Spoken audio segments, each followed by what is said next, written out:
Oh yeah, oldguard 2. I mean, I know Netflix trashed the Fear Street franchise, the Rebel Moon franchise, Murder Mystery franchise, the Extraction franchise. Pretty much every franchise they've ever done has quickly turned to shit, but it's no reason to think this will...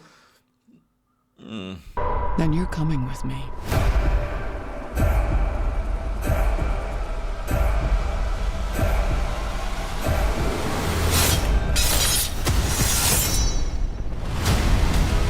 Oh man, I'm so glad we're back with the Immortals because they did so much backstory in the first film. So this time we can just jump right in, right? Oh, the first Immortal, right?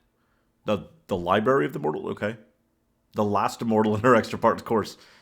Transferring the immortality, that whole thing, yeah, no, okay. So are we going to tell an actual story in this one or just do a bunch of exposition and end on a cliffhanger? That was a joke. That was a joke! The Old Guard 2 stars Charlize Theron as the non-immortal immortal, probably for the best that her character is set up to die soon. I mean, she's almost 50. These immortals have to look young forever, right? Wouldn't make any sense to have an immortal who stops aging, like, in their late 50s and then just looked like that forever. That'd be crazy, right? Oh, hey, Uma Thurman, what's up? Okay, so, yeah. No, this time Andy and her team have to go up against Quinn because that was the whole setup from the first film, that Quinn is trapped at the bottom of the ocean for 500 years and is going to hate them and she's going to come back and be this rage-filled monster that'll go after them all. Nope. Okay, that's fine. No, they're going up against the first immortal, whose name is Discord. And much like all the angry gaming nerds on Discord, including myself, she's useless.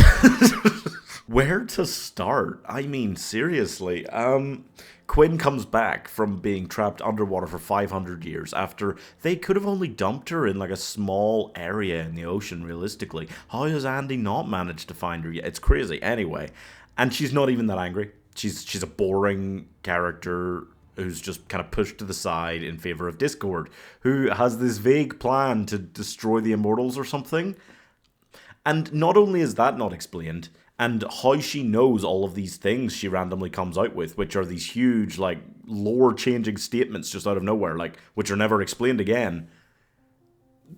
We don't know how she even knows all of that, or what her story is at all. Very frustrating. Somehow this film, it is the ultimate, like, immediate trash, because it manages to feel like they have spent all their time in the film on backstory and lore and exposition, and yet I still don't know what the actual, like, plot is, or what, like, most of what they've introduced is about by the end of the film. It manages to feel incredibly rushed, and yet it's shorter than the first film.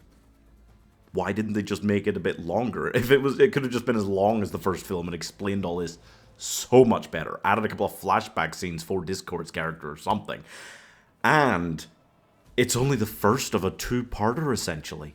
I just feel like the first wasn't successful enough, beloved enough, or well-known enough to jump straight into a two-parter to commit to that, like, really. And they blew right past the obvious sequel story. I mean, the Andy versus Quinn showdown second film, I have been waiting 5 years for that, and they didn't even remotely do that, which is so annoying. They basically just introduced way more characters, meant that they had far too many characters, and ended up wasting most of them, which is so just frustrating. And it wasn't nearly as gay as it had the potential to be, which is just very depressing as well. The new backstory just leaves me with so many more questions than answers about this world and these characters and how this all works. The first film had it really down and simple and neat, and this film has just ruined it. It's very annoying. I don't think...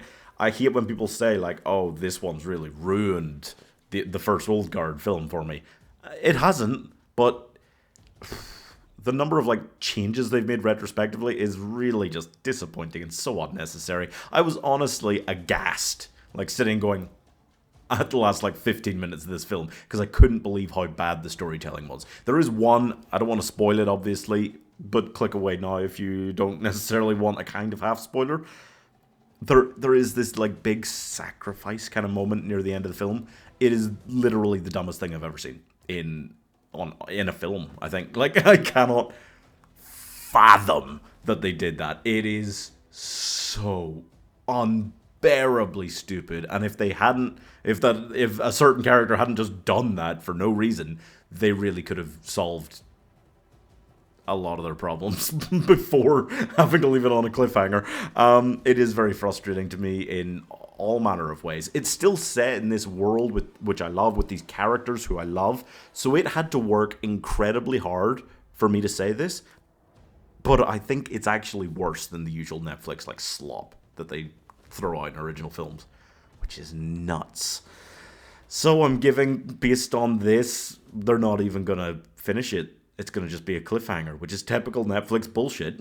2 stars. If they make a third film, it's going to have so much gay kissing between all these couples to make up for this one. Like, oh man, I'm just saying, yeah, anyway.